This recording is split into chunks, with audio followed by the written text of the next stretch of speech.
Welcome to Night Shadows Sunday, and I'm Stewart. And because of the shooting of Charlie Kirk, I want to just briefly go over. If you want more information, go to our Friday night show I had with Larry Taylor, where we got into it in a fair amount of depth. This thing is a shot across the bow, of course, to Christians that they're next. We're not going to allow Christianity. We're not going to tolerate it. The Bible will become probably if you possess one, it'll be a legal offense. And even mentioning Jesus Christ will become a very, very dangerous thing to do. And it's too bad that it has come to this, but we're under judgment of the Lord, and the Christians especially are under judgment of the Lord because of the modern church's salvation doctrine. We've been talking about the religion of Cain, and we got into this business of the two hearts, which is the foundational reason why modern Christianity and all basic religions are fake. They lead nowhere. Well, they lead to eternal ruin is basically where they end up, because when Jesus came here, he gave us what he called the narrow way, the straight gate and the narrow way. And that, of course, as you all know, has been pretty much redacted. Now it's been replaced by another gospel, a substitute gospel that Jesus, Peter, John, all of them basically warned was coming. It's even in the Old Testament as well, and it's too bad that it's happened, but it has happened, and we have to face reality, which is another thing people just don't want to face. Better to face reality now than to have to face the awful reality of when the Lord says you have to go depart from me. I don't know who you are. I don't even know from whence you came from.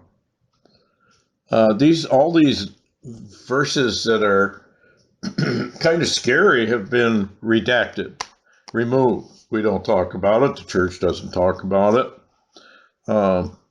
I've had people call and say, I've been going to church for 40 years, never heard any of these verses of scripture that you're pointing out. And of course, why they haven't heard them is because Satan has supplanted a whole nother gospel. The gospel of instant salvation. All you got to do is believe and have faith, and that's it. And on it goes. Anyway, before we get going on that aspect of it, I would like to talk about this Charlie Kirk thing, because we are so close, I believe, to the removal of the church that I just pray, I guess, that this is not a corporate removal of the whole church, because so many are going to stand before the Lord rejected with a very terse, I never knew you. So this thing with Charlie, a lot of it is tied up in his name. First of all, I believe this was a deep state, satanic, I guess one could say occultic hit job. It was well planned out. I think the guy they've arrested is a patsy. I don't think he did it, even if he confessed he did it.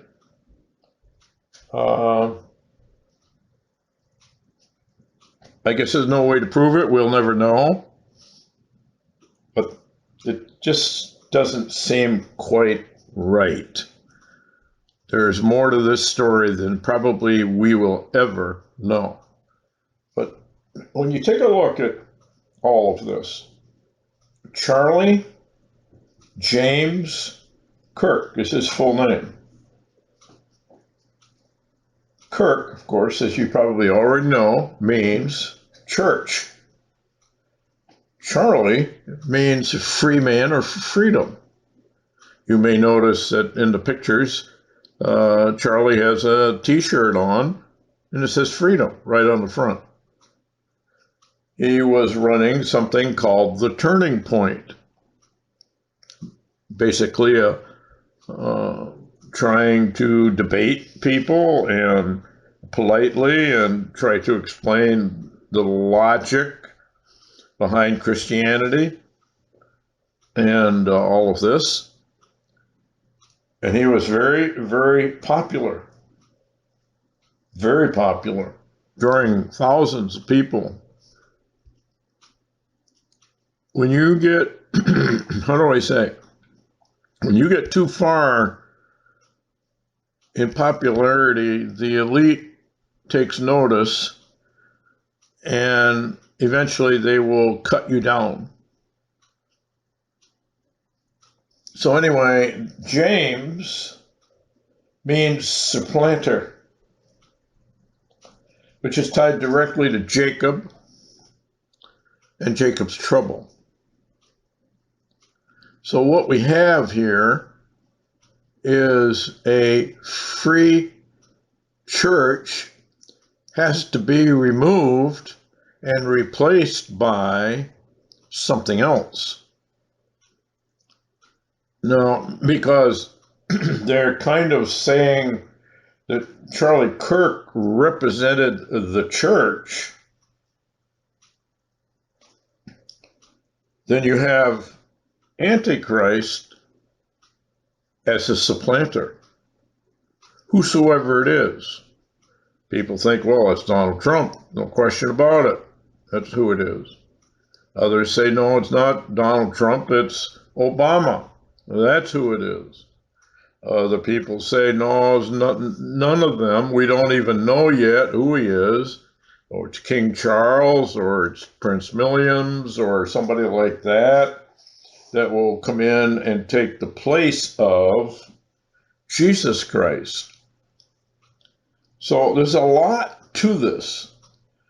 The word supplanter is a very interesting word because it is someone, individual, or something, or a group, could be a group of people, or something that takes the place of another, often by force, by scheming, or underhanded tactics. This term is frequently associated with biblical stories, particularly that of Jacob, whose name is interpreted as a supplanter for his deceitful acts to gain his brother's birthright and blessing. The key aspects of a supplanter, then, is to take the place of another. A supplanter explicitly removes a predecessor and assumes their position. So if Charlie represented Jesus Christ in the church and he's eliminated, what does that tell you about the occult forces telling you you're next? We are going to eliminate you. But it also has a deeper meaning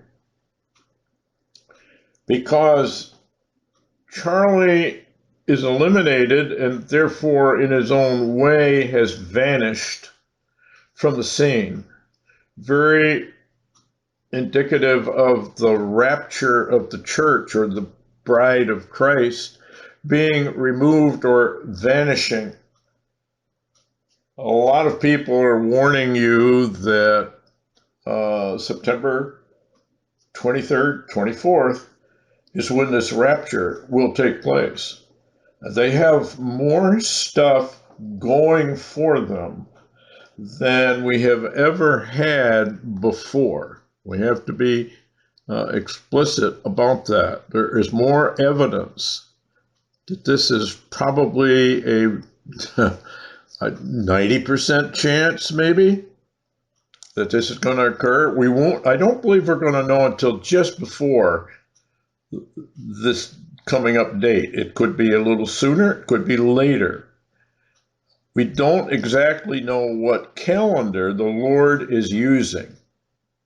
Is he using the Enoch calendar? Is he using the calendar from Exodus and all of that, where they talked about where the Lord laid down how you do these feast days, and that included the equinox and the turn and all of this sort of thing, which throws it Feast of Trumpets. If you take into account the turn, the experts all say that Feast of Trumpets then actually is October 23rd and 24th, not September. So we really don't know exactly when this is going to take place, which is why I say I would imagine the Lord is screaming from the rooftops already, wake up, church, please wake up, because I'm coming. And most of you are not ready. You're not ready for any of this. The vast majority within the church aren't even saved anyway. They've just been told through fakery and trickery and subreption that they're saved when they are not saved. They have embraced a theology that is utterly false. And the foundation of this is the two hearts of man.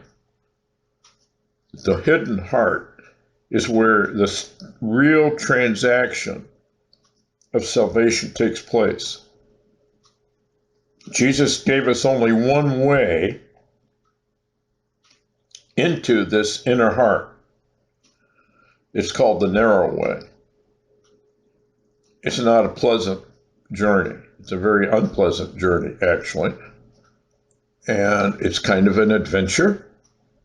Like any adventure, it has its good, exciting parts. And like any adventure, it also has dangerous parts to it. Parts that are good, parts that are not good. Anyway, he explicitly removes a predecessor, the church, and assumes the church's position. Antichrist, New Age movement, all of this conglomeration of fake Masonic belief structures. The Masons are deeply involved in all of this. I'll get into that sometime if we have time, and I'm not sure we're going to have much more time, actually. It comes right down to it. I think we're very, very close to a taking of the church, or at the very least, we're going to be entering into Jacob's trouble. And we can get into some of this where Jesus said, because you have kept the word of my patience, i.e., you've walked the narrow way, or you're on the narrow way, I will keep thee from the hour of trial, temptation, that is to try them that dwell upon the whole earth. So, if he's going to keep you from it, how is he going to keep you from it? Well, there's two ways. One, he could hide you from the trouble, or he simply removes you from the trouble. Now, in other places,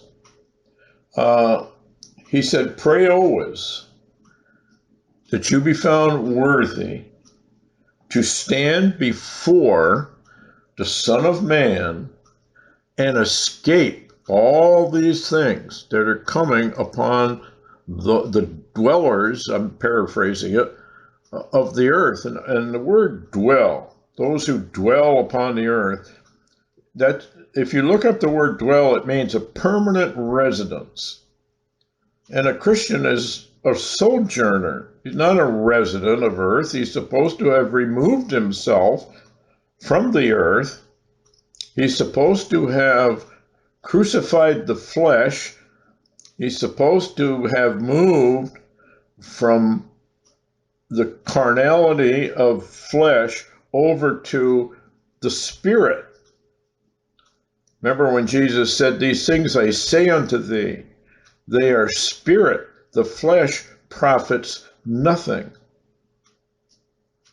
The way you get into this spirit section is you have to journey through the narrow way to the inner, secret, hidden heart, which is where the salvation actually occurs. That's where the portal occurs. That's where you really hear Christ knocking on the door. Before you get there, it's restlessness. Something's not right. I know something's not right. I can't put my finger on it. I can't quite figure it out. That is that restlessness. That's a kind of a gentle knocking on your door that something's not right. And what are you going to do about this restlessness you feel? Are you going to find out what that is about? Or are you just going to ignore it by partying and goofing around in work or your hobbies or whatever it is you're into? Most people silence that restlessness and they bury themselves in all kinds of activities here on planet Earth. That makes them a dweller of the planet. They're permanent resident of Earth, and they're not going to be moving over into God's kingdom. So when you see that word dwell, it's very interesting how that actually works. Now, a supplanter ties it directly, as we said, to Jacob, because Jacob is an example of a supplanter who supplanted or replaced his brother by deceiving their father to claim his birthright and the blessings. Now, the term can also refer to a servant taking the place of another servant, or a neighbor deceiving through trickery another. You find that in Proverbs and Jeremiah. So the question is, who or what is going to take the place of the free church by force, by scheming, or by underhanded tactics? Well, it has to be the rise of the Antichrist system and the rise of a false Christ. So it's really a warning that the church age is almost over and that Jacob's trouble is now here. We don't know yet who the usurper or the Antichrist really is, as we said before. We're not sure yet what we're dealing with or who we're dealing with. I think we're going to find out real soon. Some of these prophecies are coming up. I got one from Linda Lomax, and I want to read that to you because it's kind of interesting how she words all this. She's had some very, very interesting prophecies, which I've read from time to time, because I don't find any conflict at all with the scriptures. Now, she says the left is rising. Well, the left has, let's call it what it is. It's a combination of Marxism, Fabian socialism, Islam, and fascism. So basically, when you're dealing with fascism, you're dealing with a corporate takeover of government, a merger between private, large, huge corporations and the government. In other words, the corporations basically infiltrate and take over and begin to run the government. And if you were observant, you probably noticed that one of the first day that Trump was in office, who did he have? Excuse me. Who did he have in the office, the Oval Office? It was all the rich guys, those that are involved in digital, computer, surveillance, and the coming mark of the beast. Now, I know a lot of people defend Donald Trump. I don't like him. I don't trust him at all. If you go to his suite on the Trump Tower, 66th floor, it's all about Apollyon. Apollyon. Well, that should ring a bell. They had this person ruling whose name was Abaddon or Apollyon. Now we're going to get into a little bit of what the words Donald John Trump actually mean. Does this mean he's the Antichrist, or is he symbolic of another one coming in? Now, I know Steve Fletcher and some of the others out there all believe that Obama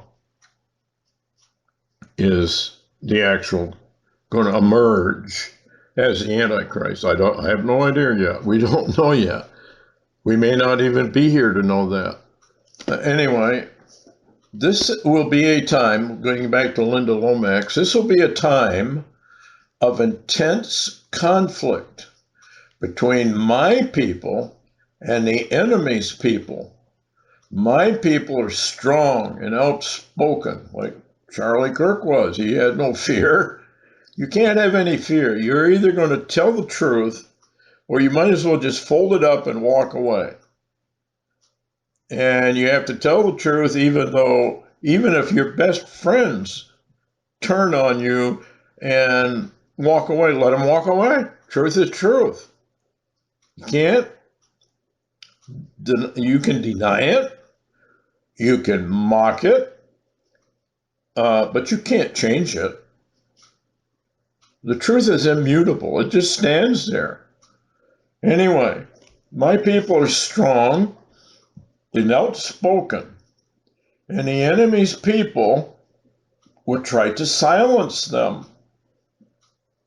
What happened to Charlie Kirk? He was outspoken. He was loud. He had a lot of people listening. He was polite to the enemy. The kids that would come in and question him about his faith. Why do you believe what you believe? And he would ask them, why do you believe what you believe? And they would have a debate. That was a very popular thing at the college campuses. Anyway, God says, I will be with my people in this battle, this final battle. Now, my children, you know you are living in perilous times, but these times are far more perilous than any of you have ever known before. You must strengthen yourselves in me more than ever before, because in this time many of you will be taken out suddenly. Many of you who thought you had many long years ahead of you do not. Now, when he says many of you are going to be taken out suddenly, is this a reference to the rapture? Or is this a huge roundup and a betrayal of the Christians by government? You could take it either way. Many of you will be taken out suddenly. In other words, you're simply going to be killed. The enemy wishes to silence my people, she goes on, that he may hold on to the lost souls that he has now. Speaking of Satan. Oh, Satan, he doesn't really exist, does he? Yeah, you better believe he does. You better believe Satan is very real. He desires to continue increasing the influence of sin and evil practices in the earth, to influence mankind to live by his fleshly desires instead of my holy word. Now, this is where we're getting into the narcissistic explosion, because it's satanic at its core. And what he tries to do is get you to fulfill your fleshly desires. And sometimes those fleshly desires can be so strong, you can't, how do I say, you can't deny it. You fall for it. Especially nowadays. The whole world's being sexualized, actually. I don't care if you watch a movie, what are you going to watch? Sooner or later, you're going to see naked men and women having sex.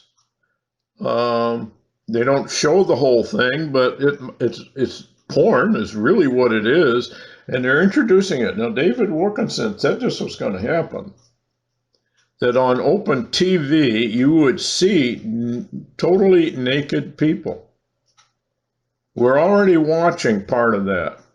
They're introducing it really slowly, but they're getting braver and braver as each day. And what does that do? Well, it plants a seed of sexuality appealing to that part of mankind's problem with sex. It's one of the most powerful forces in the world. Survival is probably the most powerful force in the world, but they say sex is about number 2 most powerful force that you're going to have to deal with. A lot of people can't deal with it, they just don't.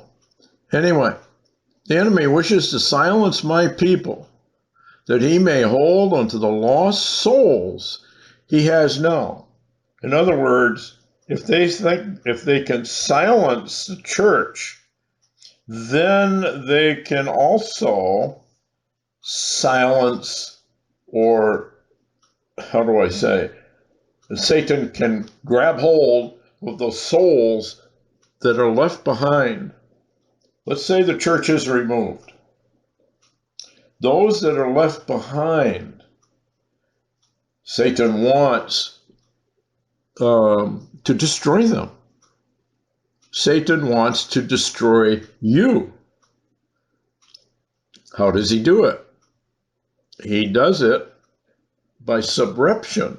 He introduces a false gospel. Particularly if you're in a church, or any religion. Any religion that does not lead to an encounter with the Lord Jesus Christ is a deception. It's a delusion. Doesn't matter what religion it is. They got like 4,200 plus now they're talking about. Well, this is what she's saying. He desires to continue increasing the influence of sin, which is a diversionary tactic. If you're into sin, then you're probably not paying much attention to what the Lord's boundaries are, right? In other words, the Lord has told you to behave in such and such a way, and you're in rebellion or saying, no, I'm not going to do that. Don't be telling me I can't go out and have my pleasure. I want it. It doesn't matter. It can be alcohol, can be smoking, a fix, a drug fix, can be any number of things. Anyway, he says to influence the sin and evil practices in the earth, which are promoted by TV, promoted by radio, promoted by the internet, promoted just about everywhere you turn. To live by your fleshly desires instead of the boundaries set up by the Lord's word. It is up to you to override his influence by continuing to spread my word and teach my ways.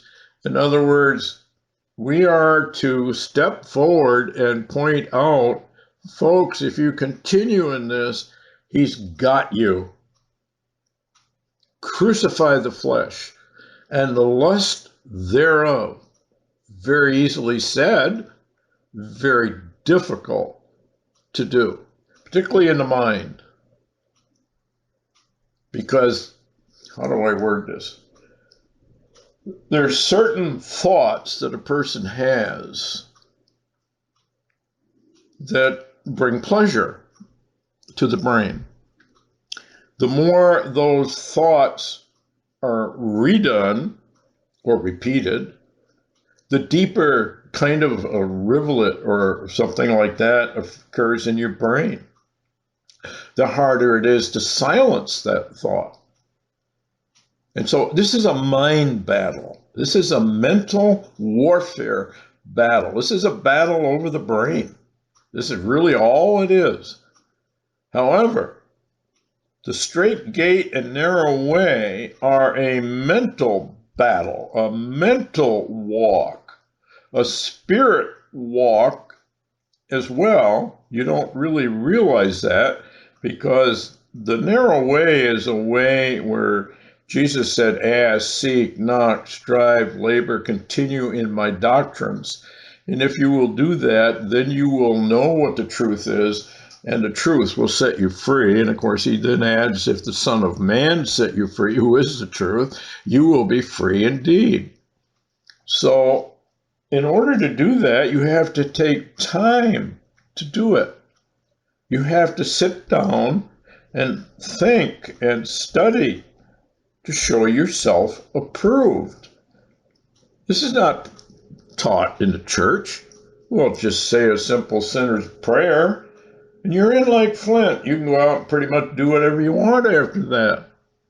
In fact, there are those people who think, well, okay, maybe I believe in a straight gate, narrow way, but that doesn't have anything to do with whether I go out and sin or not. Well, of course it does. It's stated elsewhere.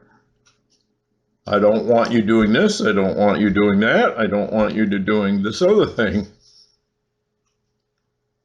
I don't want you taking up all your time fulfilling your fleshly desires. What I want you to do is sacrifice yourself, take your time and study and show yourself approved and become a living sacrifice to me, the Lord.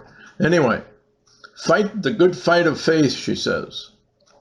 You are coming home sooner than you think. And many of you are coming home very soon.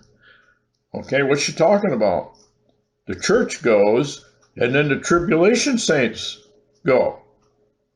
There is a huge dispensational, I know people hate that word, but there is a huge dispensational change in the church age to the tribulation saints age. The first part of Jacob's trouble is what I believe it is. Can't prove it, but that's just my analysis of it. And so,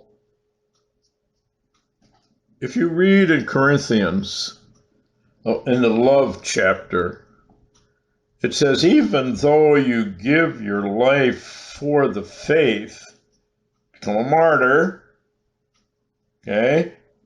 If you have not charity, i.e., if you have not actually been born again, it profits you nothing. Why is that?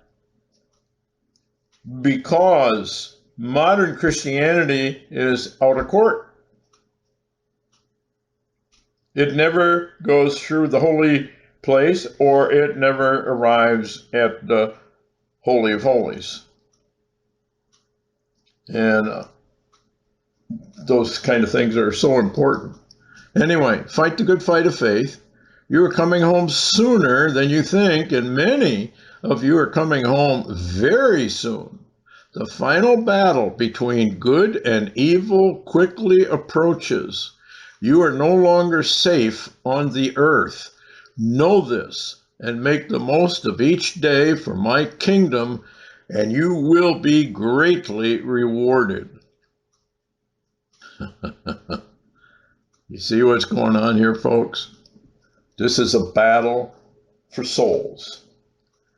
The elite, the rich men of the earth, have told you through the death of Kirk that they're coming for you.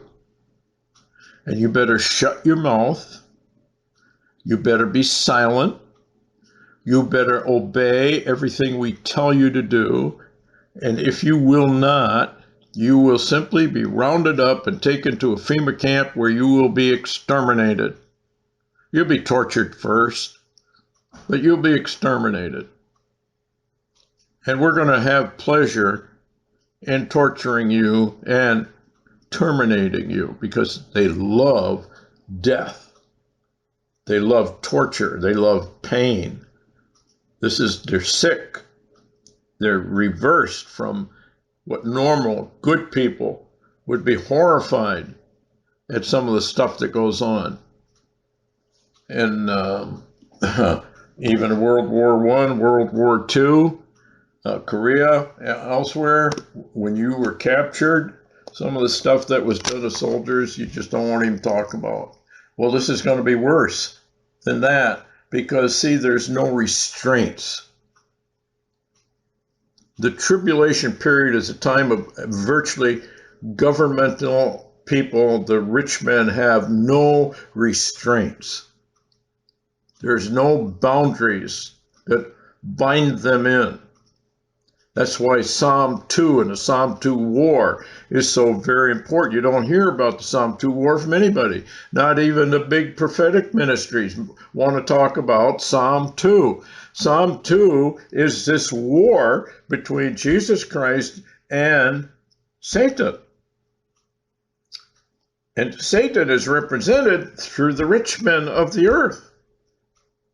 That's how he's operating through their minds. We wrestle not against principalities or flesh. We are wrestling against principalities and powers in high places. What they do is they come into the minds of these people, these principalities and powers, and they energize these rich men and their cohorts to do what they do.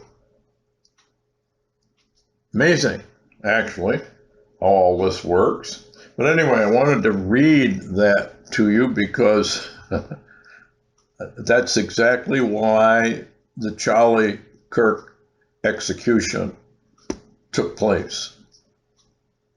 And it's only the beginning. I hate to tell people that, but it is only the beginning. It's a transition. It's a turning point, which is what Charlie Kirk called his organization, the turning point. When you couple that with his name, it should be very obvious why he was selected by the elite to be taken out. Now, who's going to take his place? Well, as we said before, we don't know. Is it Donald Trump? Well, it's kind of interesting. Is he symbolic of who's going to take his place? Or is he the world ruler? Donald actually means world ruler. Look it up if you don't believe me. John is also kind of a shortened form of the name of God. It also is a verb meaning he provides protection. In other words, we're going to make America strong again. We're going to make America great again. I'm going to protect you people who follow me. Now, the word for Trump is, I'm sure you've all heard of a trump card. A trump card surpasses all the other cards. Well, I don't think anybody can deny that Donald Trump thinks he is most wonderful counselor ever. I'm the anointed one. I'm the chosen one. I'm this, I'm that. Now, the question is he symbolic of one coming? In Israel, Donald Trump is on one side of the coin, and Barack Hussein Obama is on the other side of the coin. Messiah ben David, Messiah ben Joseph. Look it up if you don't believe me. This is what's going on. And so, is it Obama? Is Trump going to be eliminated? Or is Obama going to be eliminated and Trump going to take over as king of the world? Actually, as president, he holds the office basically as a world ruler. And he has more or less said, if you listen to his rhetoric, that basically I run the world. He has said that openly. I run the world. I, Donald Trump, run the world. Really? Well, that's kind of usurping God's place, isn't it? I think it's the Lord that actually runs the world. And he's just kind of held his hand back to let mankind do what it's going to do. He doesn't really have to do a whole lot. Mankind would destroy himself over a period of time anyway. Anyway, it also is tied to Admiral James T. Kirk of Star Trek fame. James Tiberius Kirk. This is kind of interesting because it points to an arrival and a deception of the star people, the star alliances. Dr. Sala, you've heard us talk about Dr. Sala before. The merging of humanity with the Galactic Federation of Planets. And Star Trek, in a way, in its own way, is part of the Acclamation Project, and it's part of a supplanter series. How does that work? Well, evolution versus creation. They are taking creation out of the picture and supplanting evolution. They are taking fallen angels and supplanting in its place aliens and extraterrestrials. They're taking the earth-centric turf spiritual war of Christ versus Satan. They are removing that and replacing it with a galactic federation of planets. Okay, mankind is fallen, imploding, disintegrating, going into ruin, supplanted by humanity is evolving ever upwards to godhood status. In other words, there was really never any fall. We are simply evolving ever upwards. Here's another one. The needs of the one is supplanted by the needs of the many outweigh the needs of the one. Spock says that quite frequently in the movies. Okay? A republic, which is what the United States is supposed to be, has been supplanted by a democracy or mob rule. In other words, your individual rights were supreme has been supplanted by the needs of the many outweigh the needs of the one. Mob rule. I don't think people see this for what it is. So when you really look at how this all, Kirk, Admiral James Kirk, Charlie James Kirk. This is not accidental. They're telling you something. There's a transition point coming now. We're at it. In fact, the execution of Charlie was the turning point. No question in my mind about it. Jonathan Kleck points out also that this was a satanic ritual, very carefully planned for his death. The town where this took place is called Orem, which means in Old English, dragon, serpent, snake. The dragon, the serpent, and the snake, what are they noted for? Cunning, lying, deceptions, delusions. The snake is a very powerful symbolic force of evil. Remember, Trump used the snake poem about a stupid woman, which I believe he's talking about the church, that took in the snake, that bit the church and basically killed the church. Well, what is Antichrist going to do to the Christians? He's going to kill them. He infiltrated the church. He infiltrates anywhere where truth pops up. How do I know that? Because I used to have a Bible study. This was long, long ago, many, many moons ago. And we would begin Friday night and probably teach until maybe 3:30, 4 o'clock in the morning.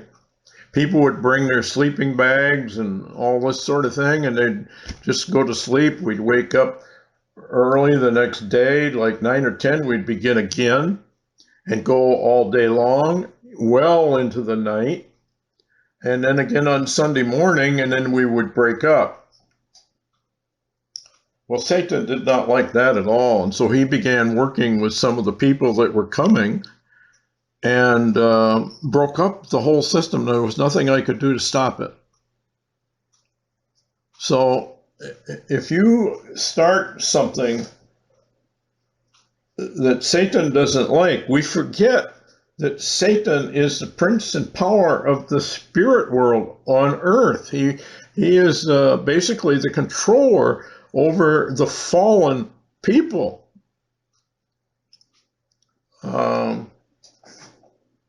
He runs it. Whether we want to admit that or not, he runs it. Now, this is so interesting because of where we are right now. But anyway, I wanted to talk to you about also the snare. Jesus said, pray always that you be counted worthy to stand before the Son of Man. He said there's a snare coming upon the whole world. Well, if you look up the word snare, among other things, it means a stratagem, craftiness. Craftiness. You see how all this fits together? A stratagem is a very clever scheme and is part of an overall strategy or a carefully prepared plan of action. You see how this works? This killing of Charlie was well planned. Here's another part of it. Charlie was shot at exactly 1223, which is a coded 233 of the skull and bones. It also points directly to 923, which is coming up.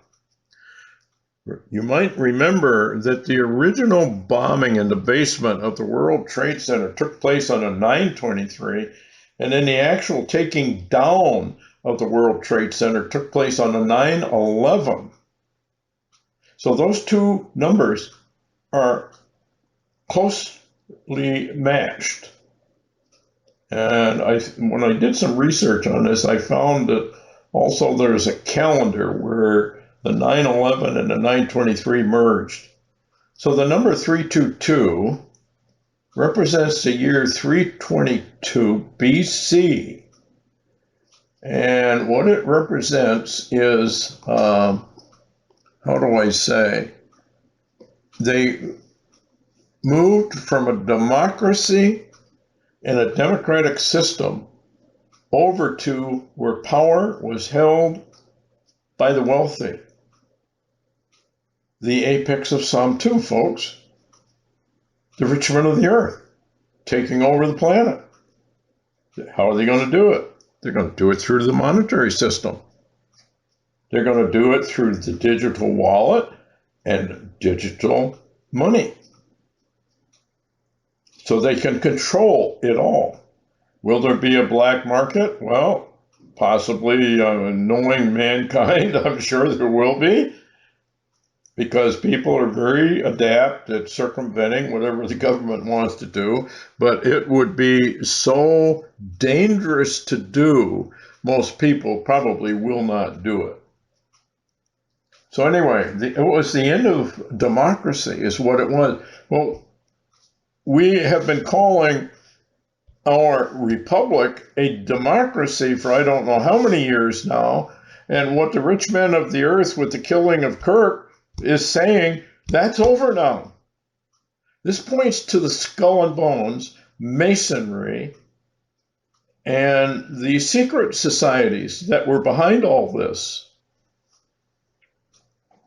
And they want to take over planet Earth and control everybody, which means, of course, they can liquidate anybody they want. You either obey and bow the knee, or you are simply going to be destroyed. Simple. Anyway, and of course, you already know that the badge or emblem, I guess one could say, of skull and bones is a skull and crossbones. Order of death, brotherhood of death. They're taking over, brotherhood of death. What are they going to do to the Christians? Kill them. They're the brotherhood of death. So anyway, the other thing you should remember is he was shot on 9/10/2025. You add that across and you come up with 19. Also, if you take the first 9 and 9/10, add those together, what do you got? 19. If you just take the 9 separately, what have you got? 999, or upside down, a 666. Now, the number 19 carries varied meanings across spiritual, biblical, numerology, stuff like that. And it is suggesting a transition over to something else because of newfound wisdom and understanding. In other words, the Bible has been mistranslated all these years. We have a new and a better understanding, probably be tied directly to the arrival, who have laid the groundwork now for I don't know how many years in the Acclamation Project, trying to show you that the Bible has been mistranslated all these years. It's the cause of all kinds of trouble. The Christian world is nothing but people who are trouble, and we have to get rid of them. We saw that began with COVID-19. The rhetoric against those dastardly holdout Christians that didn't want to take the shot. So we need to deal with them. This is coming from our leaders in Congress. We need to deal with these people. We need to round them up. We need to put them in isolation. We need to put them in FEMA camps, basically, is what they were saying. Folks, it's all happening right under our noses. And most people can't see any of it. Anyway, Charlie Kirk, of course, will be a martyr.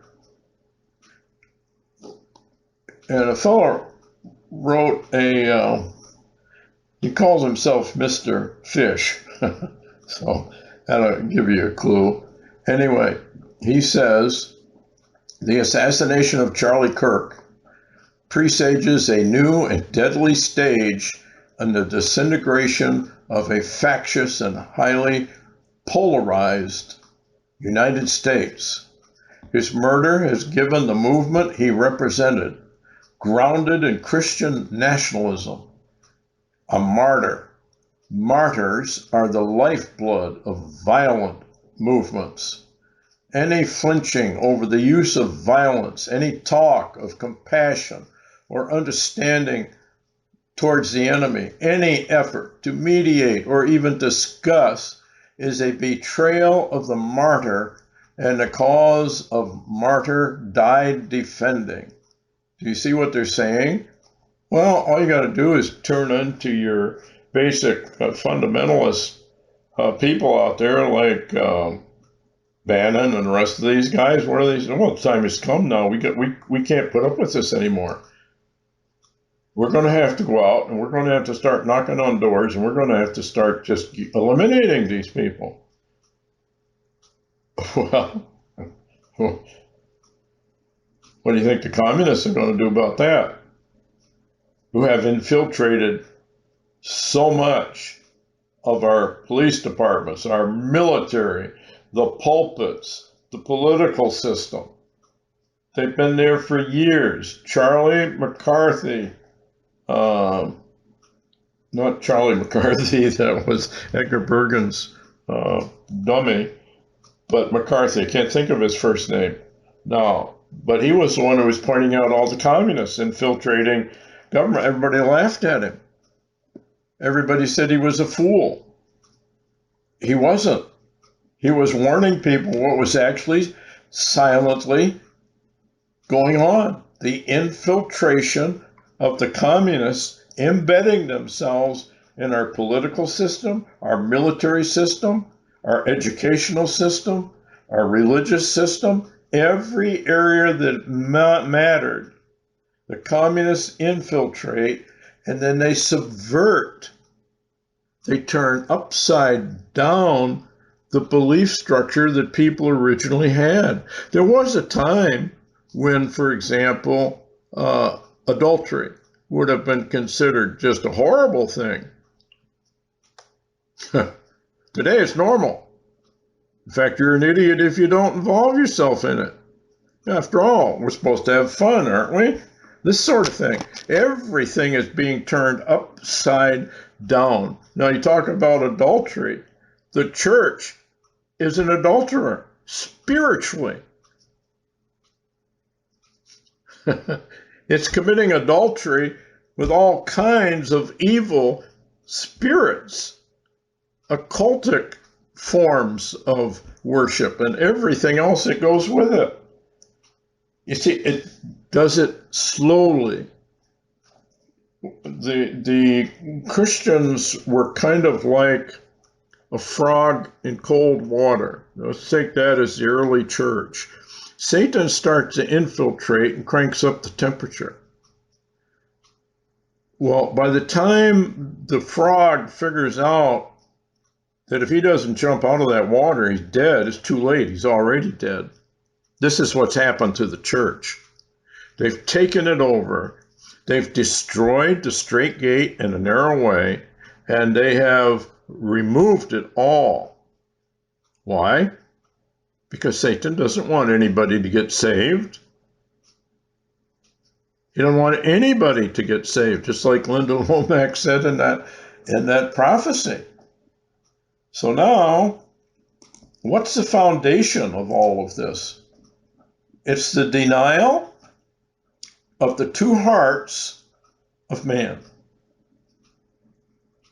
That's the foundation. If you do not realize that you have a hidden inner heart, then you cannot understand why Jesus Christ would have commanded you to enter into the straight gate and walk the narrow way.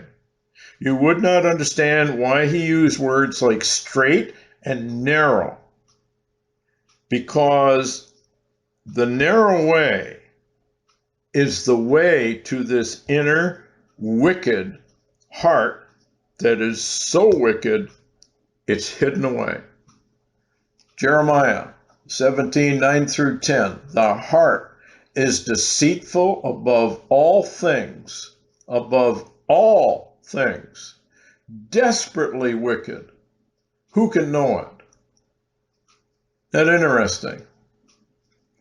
I, the Lord, search the heart. I try the reins, even to give every man according to his ways and according to the fruit of his doings. This is interesting phraseology when you really stop and look at it. This dovetails right into the tabernacle and the construction of the tabernacle, which is constructed very much like the human brain. The outer court is your conscious mind. The inner court, the holy place, is your unconscious mind. The Holy of Holies is your hidden, wicked inner heart that Antichrist sits on. Now, if you don't know that you have this inner wicked heart, which you don't know it, most people don't, because it's hidden away. They have no clue that there is another place that they have to deal with. So if you don't know that, you can be a worshiper of Jesus Christ. You can go to church 7 days a week. You can tithe just about all your money. You can become a Mother Teresa and do the most wonderful human works. And then when you die, Jesus says to you, I never knew you. Depart from me, you who work iniquity. Why would he say such a thing to a good, what we would consider a good person? Because your outer mind does not affect this inner hidden heart. It remains totally unmoved by all of your so-called belief structure. And so you can believe anything. I've tried to point that out to people. You can believe your Mother Teresa is God, and you can convince yourself it's true, and you can convince others it's true. Doesn't make it true. You can believe in anything. We got 4,200 religions plus. They believe that people believe in. Where does it lead them? Eternal ruin, because it doesn't touch that inner hidden heart. It remains aloof to all of your conscious belief structures. This is where modern Christianity is a hoax, because it has redacted the straight gate and the narrow way. It doesn't exist. In fact, Peter told us they would rail against it. They would speak evil of the way of truth. Well, what is the way of truth? Pick up your cross, follow me. That is the way of truth. What's the cross? It's an instrument of death. Well, how does that relate? Yea, though I walk through the valley of the shadow of death. Jesus does not, thank God, tell us we have to die physically. He tells us that as we ask, seek, knock, strive, labor, and continue in his doctrine, the Lord himself will supernaturally bring us down to the pit of the shadow of death. Well, you will know consciously, you're dead inside. Dead inside. Nothing matters anymore. You're dead to the world. You're dead to everything. You're dead to yourself. It's a very horrible place to be. In the parable of the wedding, Jesus said, when you are bidden to a wedding, do not take the places of honor, like the children of Cain do, like our preachers, teachers, and evangelists do, strut around on their TV and programs and the radio and all of this stuff. They have taken the seats of honor in Christendom. The true Christian, on the other hand, picks up his cross, walks the narrow way down to the pit. Pick up your cross. Cross is an instrument of death, shadow of death, and there sit until he that bade you to the wedding comes and says, friend, come up higher. That's a contact. Come, let us reason together, saith the Lord. Though your sins may be as scarlet, I will make them as white as the finest of wool. You will be as white as pure driven snow. I'm going to wash you of all your sins. Come, let us reason together. All of this is now missing on all modern Christian theology and thought. Not only do they not want to talk about it, they rail against it just exactly as Peter said they would. They speak evil of the way of truth. What would happen if you went into a church and say, well, the Lord says, pick up your cross and follow me to death. The Lord said, there's a straight gate we must enter and a narrow way we must walk to find the real truth. They'll kick you out of that church. They're not going to put up with that. You bring another Christ. You bring another doctrine. When in reality, it's only what Jesus Christ himself said. I get that a lot. I've had that a number of times. Where, oh, that's just your doctrine. Not my doctrine. I didn't make it up. Jesus said it. The argument is not with me, the messenger. The argument is with Jesus Christ himself. Anyway, this inner hidden heart has been obliterated. It does not exist.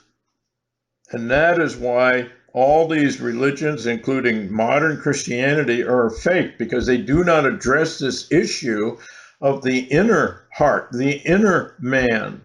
Ephesians, that he would grant you, according to the riches of his glory, to be strengthened with might by his Spirit in the inner man.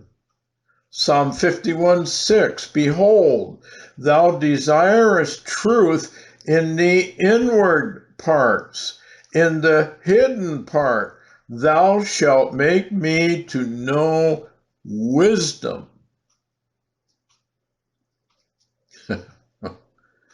If you eliminate this, folks, you have damned yourself for eternity. This is why it's so important.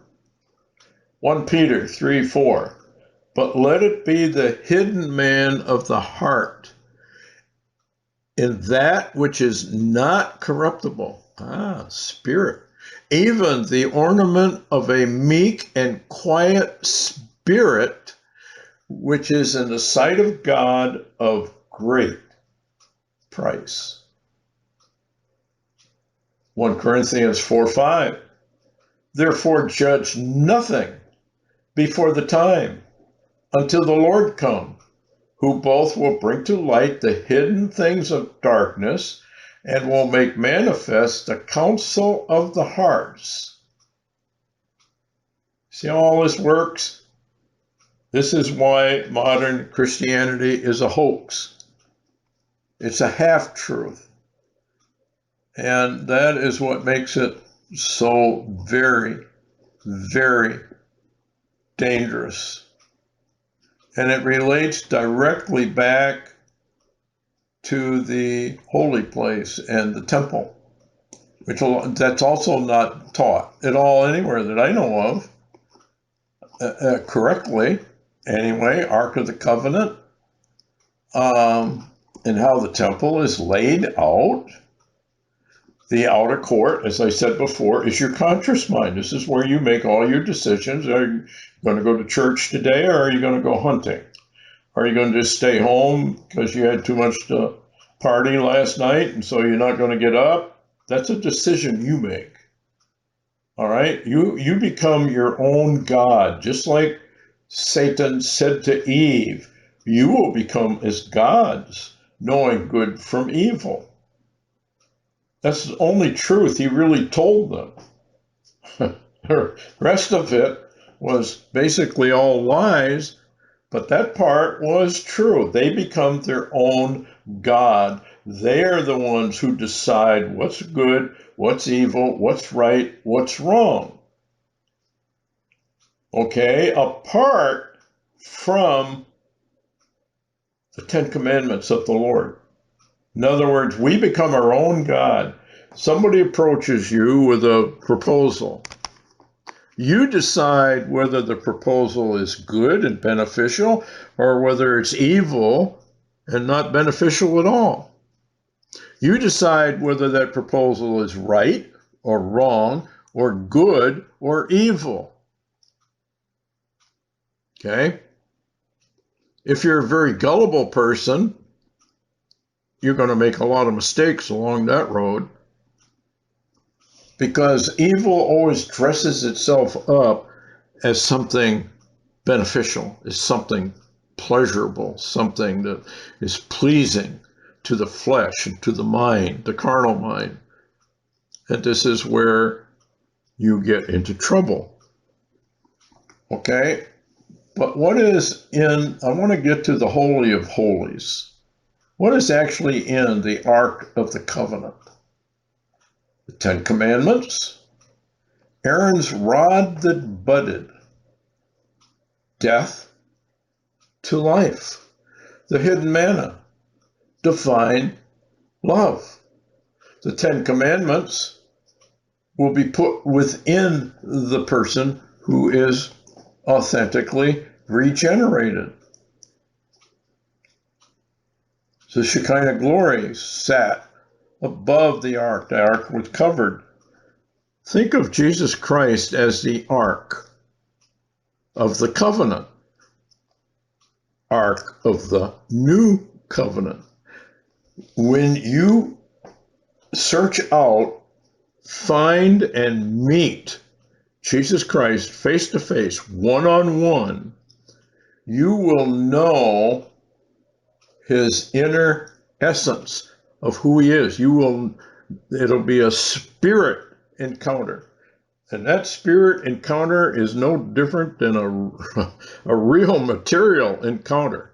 It's very hard to describe, but it's kind of like a dream you might have, which is so vivid and so real that you can't really distinguish it from an actual wide awake event. In fact, it can be even more vivid than an actual literal event in your life when you're wide awake. Sometimes these dreams are given as stern warnings, or they can be given as encouragement. Usually when you have a vision that is a warning vision, you will know it by your reaction to that dream. If you wake up in a dream like that and you're in a sweat and you're fearful, that was a warning dream. That was a dream in which God himself was telling you, you're in trouble and this is, you're going to have to deal with it. Now, people either forget those kind of things or they don't know how to deal with it. Anyway, dreams are something of, I don't know how to describe it. They're just different. You can have dreams. I have, you get a lot of dreams. You don't remember any of them. And a lot of experts would tell you that a dream is just, okay, you've had some events and inputs all day long, and this is how the brain is filtering and putting them into your subconscious, breaks it up, and you're kind of witnessing these nonsensical breakups. They make perfect sense in a dream, but when you wake up, you say, that was so stupid. How can anybody believe that? But at the time in the dream you were having, something made perfect sense. It doesn't make perfect sense at all. Anyway, this is the condemnation. We've gone over this before. So important. Light, divine love, in the form of Jesus Christ, has come into the world. Now, what did Jesus say? You have no more cloak or covering for your sin, because I am here demonstrating to you what divine love is and how it works. You have no more cloak. Light, divine love, has come into the world. Men loved darkness rather than the light because their deeds were evil. Now, because their deeds are evil, they don't want to face judgment. They cannot stand the idea that they're going to be called up short. Now, for everyone that doeth evil hateth the light of divine love, really. This is what it's talking about. Neither will come to divine love, lest his deeds should be reproved, rebuked. This is why when you enter the straight gate and you walk that narrow way and you descend down to the pit, and it says, when he that bade you to the wedding, which by the way is your own, and it's Jesus Christ who bade you, when he that bade you, Jesus Christ, comes to you, he will show you what divine love is. When he shows you what divine love is, you know why you're condemned instantly. Because you haven't got it. You can't even come close to it. And you're going to be judged by God's divine love. That's why the vast majority of people, according to the scriptures, perish and go into eternal ruin. They will not settle this issue. It goes back to the two hearts. Because the only way you can settle this issue is to get that straight gate, narrow way, and you're really what you're doing is you're walking to this inner heart. And that's where Jesus Christ is going to solve this Antichrist issue that you have. Because we are all born Antichrists. We're all born in total rebellion. We are creatures of the flesh, not of the spirit. And so that's why Jesus says the flesh profits nothing from any of this. It's the spirit. This is all about the spirit. The only way you unlock that inner hidden heart is by going through the straight gate, walking the narrow way, and then suddenly you will find yourself looking at that evil inner heart, but you don't even perceive it at that point. I didn't. All I can tell you is when I got there, I heard the voice of Jesus. He had already shown me what divine love really was. It's kind of like a movie, I guess, or something like that. I can't explain it. I looked into it. I knew what it was. And the first thing he said to me was, Stewart, do you agree that love runs this universe? And the reason he made that so personal was because that's what I was looking for the whole time. I wanted to know, what is all this about? Who's running this? What is this? What is life? What is the world? What are the cosmos and the stars and the galaxies and the little flowers and the little creatures? What is all this? Somebody had to do it, designed it. So that's why he said to me, Stewart, do you agree that love runs the universe? Yes, sir. Do you agree you have never loved? Well, it's obvious. You're dead in the water.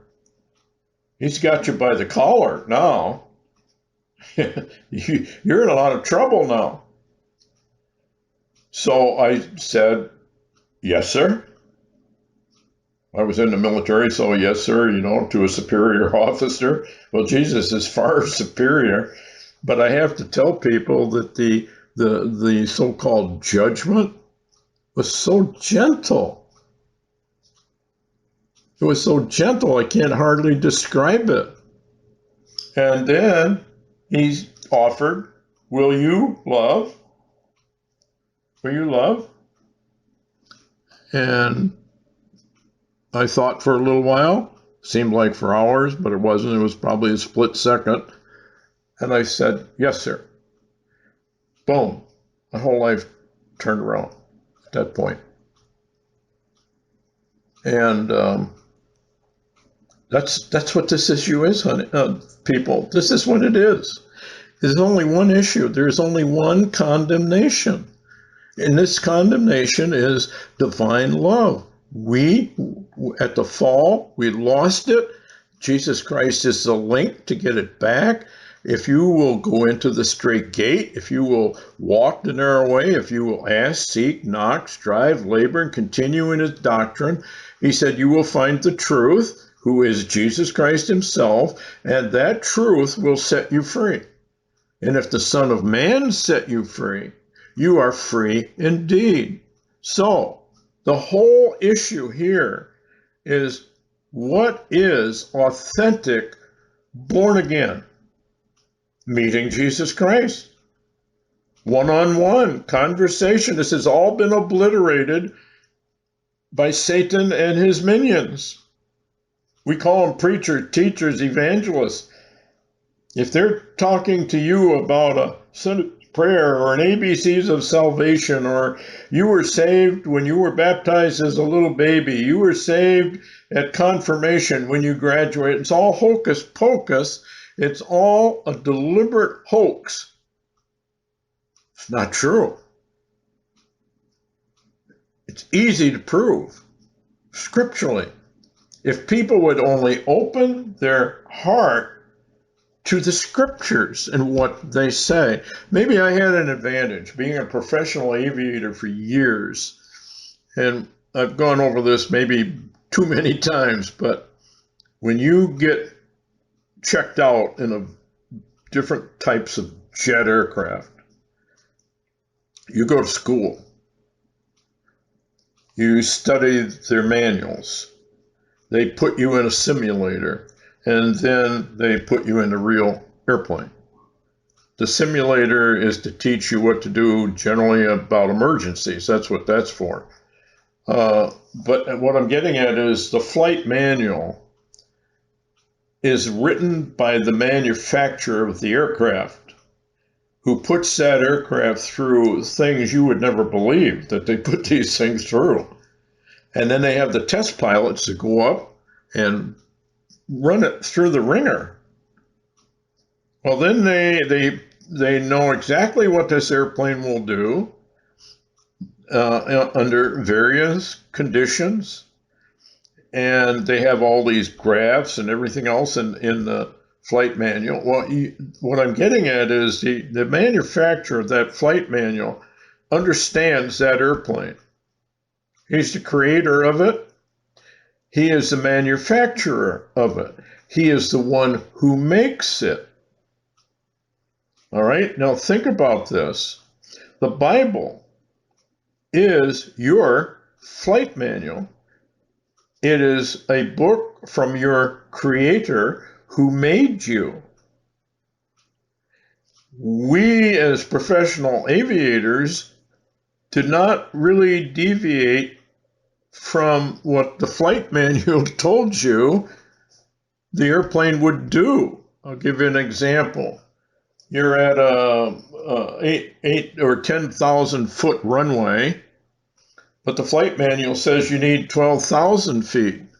Well, you're an idiot if you try to take off in those conditions, because you're just going to crash and burn.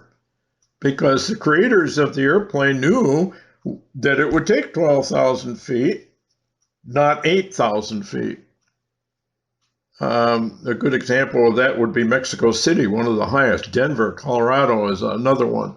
Very high altitude. Well, if you have a hot day and you're at a high altitude, you're going to need a whole lot more runway to take off from.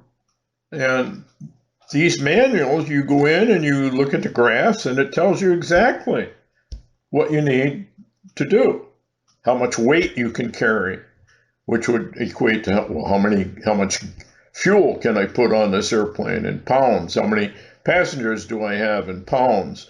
What is my overall gross weight? And what's the temperature? It's 110. There's no wind. It's at 5,000 feet. All these things add in to whether you can even leave or not. Well, the Bible is telling you that you are a condemned being, not through any fault of your own, but through the genetics of your parents, Adam and Eve. We are born with no divine love within us. We have a shadow of it, but we don't have the real thing. This is why Jesus said, this is the condemnation, that divine love has come into this world in me, Jesus Christ. Now you have no cloak. I've shown you what the issue is. Now what are you going to do about it? This is why he says, enter in at the straight gate. Walk that narrow way unto life eternal. It's pretty clear. People hate that message today. I'm not going to do that. I absolutely refuse. Meatloaf had an interesting song. I'll do anything for love, but I won't do that. How does that apply? I'll do anything for love, but I will not pick up my cross. I will not enter any straight gate, and I will not walk any narrow way. I have said my sinner's prayer. I was sincere, and that's it. Don't be telling me I'm not saved. I get that a lot. No, I'm not the one telling you you're not saved. I have no idea whether you're saved or not saved. I can only show you what the Bible says constitutes true, authentic salvation. And I frankly don't hear it from very many people. I've known some, not many. They have no such testimony. And this is why God is now going to judge the church. This killing of Charlie Kirk is just another method that God is going to use to punish an apostate, God rejecting, in spite of all their protests to the contrary, church. How can you say such a thing? These people love the Lord. Really? Jesus said, if you love me, you will keep my commandment. And if you will keep my commandment, and what is the first commandment ever really given to us? We find it in Matthew chapter 6. Seek ye first the kingdom of God and his righteousness. Seek ye the kingdom of God and his divine love, which is his righteousness. The glory of God is his perfect divine love. That's the glory of God. So, when he says, be ye perfect, for the Father is perfect, he's telling you, get under the wings of Jesus Christ and God the Father. That's all. How do you do that? Ask, seek, knock, strive, labor, continue. God has his own methods for each individual. He also has given us all the promises in the world that if we will enter in, he will take care of the rest of it. Do we believe it? I think what we all live in is a spirit of unbelief in truth. We don't truly believe the Bible the way we're supposed to, the way the early church believed without any question whatever. They didn't debate all those issues that badly. They knew basically what the truth was. They believed the truth, and they walked it. So what we have today is people who will tell you there is no such thing as a straight gate. There is no narrow way. Just like Peter said, they will speak evil of it. They will not have anything to do with it. And because, again, we get back to the double heart. If you don't believe that you have a hidden inner heart, or that you have to enter into the straight gate and walk the narrow way to find it, to unlock it, and to let Jesus in, how are you possibly ever going to get saved? The issue is, most likely, I think, sealed in eternity. You won't. We live in a modern day church age of all multitudes of religions and religious belief structures. Satan is an absolute expert in deception and delusions, and he's a master at it. And we don't appreciate his ability to mess us over without us even realizing it till it's too late. So anyway, folks, hopefully we'll have a couple more sessions here. I do believe the taking of the church, personally, is close at hand. I can't tell you exactly when. I mean, some people say it goes all the way into Hanukkah. That'd be December 14th is when Hanukkah begins, and I think it ends on the 22nd. Does it go all the way that way, or do we go into 2026, 2027, 2028? But the evidence, the overwhelming evidence, is that this taking of the church is now extremely close at hand, and it's not that far off. I can't tell you for sure, but I can tell you that we have never had so many pointers, so many events in the cosmos, in the sun, in the stars, in the lineups, in the mathematics, in sign after sign after sign after sign. For example, the water's breaking. You've heard it talk about that. Still going on.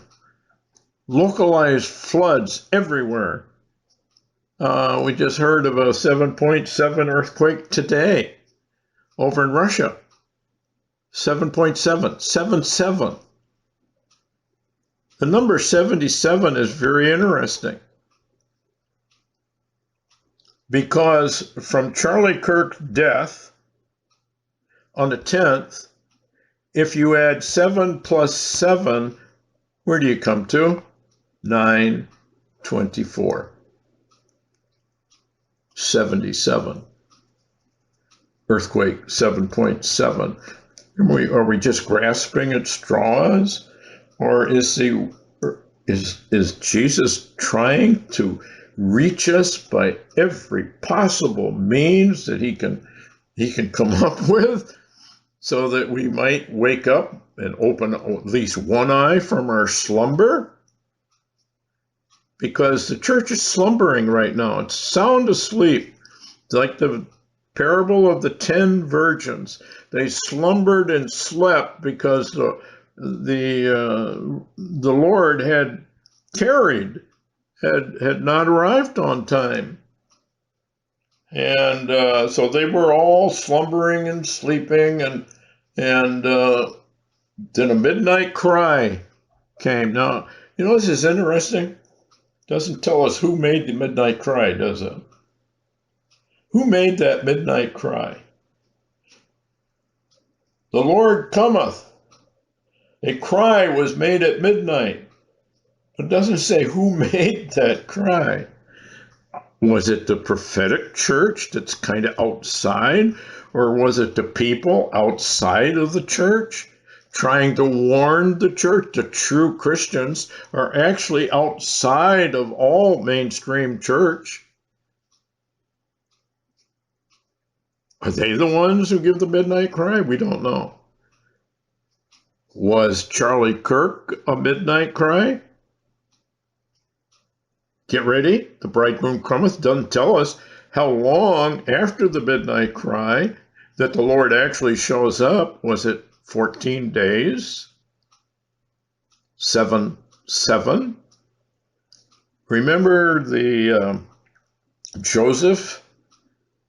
7 fat years, 7 lean years, 14 total. 14 plays an amazing little role in all of this. Anyway, I could go on for a long time. I don't want to bore everybody to death, so I think I'll shut her down. And I do appreciate all of your comments. And if you got any questions, please email.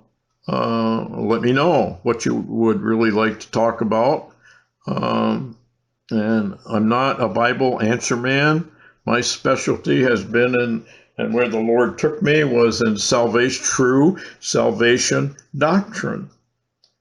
And at the time, I didn't really realize why that was, but it's become obvious because true, authentic salvation doctrine has all been redacted. Not here anymore. This is why you have an apostate church. Anyway, take care, heads up. Who knows what's coming next? I guess none of us. Anyway, take care, though, and be aware of your surroundings and be aware of what's going on in the banking industry and the housing industry. We are in an economic train wreck, and it's going to be massive when it finally collapses. And I believe at this point that they are going to actually collapse the economy and let total chaos rule to get the people to accept digital wallets and digital currency and the mark of the beast. Because all they have to do is say, look, we can save you, we're the government, but you're going to have to say this oath of allegiance. And when you do, we will put this mark in your right hand or on your forehead, and you will be part of the system of Mammon. And if you refuse, well, we're just going to have to deal with you. And we will put you in a prison camp, and then we will exterminate you because you're not part of the system. So that's the way it goes. Anyway, take care.